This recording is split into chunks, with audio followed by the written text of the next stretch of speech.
Moja ya story ambazo zinazungumzwa sana kwenye mitandao ya kijamii siku za hivi karibuni ni mara baada ya mapacha walioungana mwili, yani mapacha ambao wanashare mwili, mmoja kati yao kuamua kuolewa na mchumba wake wa muda mrefu, huku mwenzake akichagua kubaki single. Sasa mapacha hawa licha ya kuwa wanashare mwili mmoja, wamekuwa wazi kuwa kila mmoja na utu wake, mawazo yake na maamuzi binafsi. Na ndoa hiyo ni ya dada mmoja pekee na mwenzake ameonyesha kumuunga mkono kikamilifu. Hali hii imeweza kuthibitisha kuwa kuunganishwa kimwili hakumaanishi kushare ndoto, mapenzi au njia moja ya maisha. Wote wameeleza kwamba faragha na heshima ni kitu muhimu kwenye maisha yao ya kila siku, na kwa kuwa kila mmoja ni mtu tofauti, basi wanapanga mambo kwa makubaliano kuhakikisha kwamba kila mmoja ana nafasi ya kufanya maamuzi yake binafsi. Hivyo basi, miongoni mwa mafunzo ambayo yameweza kupatikana katika story hii ni kwamba bila kujali changamoto za maisha, uhuru wa kila mtu kuchagua na kufuata njia yake binafsi ni muhimu sana, na kwamba msaada wa mwenzako unaweza kuimarisha uhusiano huo. Sasa miongoni mwa maswali ambayo wadau wengi wamekuwa wakijiuliza mara baada ya issue hii, mmoja kuolewa na mwingine kuamua kubaki single, licha ya kwamba wao wenyewe wameweza kusema kwamba kila mmoja anapaswa kuheshimu faragha ya mwenzie. Sasa maswali ambayo watu wanajiuliza ni kwamba je, pacha ambaye yuko single ana haki gani ya faragha wakati mwenzake anaishi maisha ya ndoa? Lakini pia watu wengine wakaenda mbali akajiuliza, je, ndoa hiyo inatambulika vipi kidini kizingatiwa kuwa miili yao imeungana? Lakini pia wengine wakauliza, je, pacha ambaye yuko single ana haki ya kuingia kwenye mahusiano yake binafsi? Maana mwingine ameshaolewa na huku anashare mwili. Je, huyu mwingine anaweza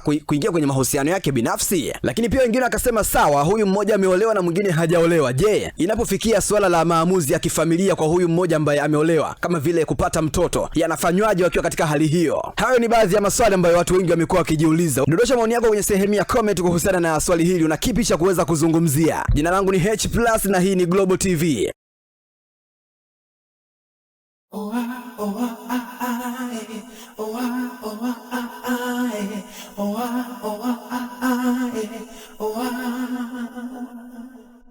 Kila siku napoamka, napoianza siku mpya, namshukuru Mola kwa kunilinda, nafasi nyingine nikapewa. Unatandika shuka safi laini lenye harufu nzuri na kujisemea siku njema huanzia kwenye usafi. Ndio maana unachagua Mashuka Safi Tanzania, wataalamu wa mashuka ya 100% pure cotton. Saizi zote zinapatikana kwa matumizi ya nyumbani au biashara. Hapa unapata duvet, foronya, mito laini pamoja na pajama za kike na za kiume. Lakini pia dukani kwetu zinapatikana foil za kufungia chakula.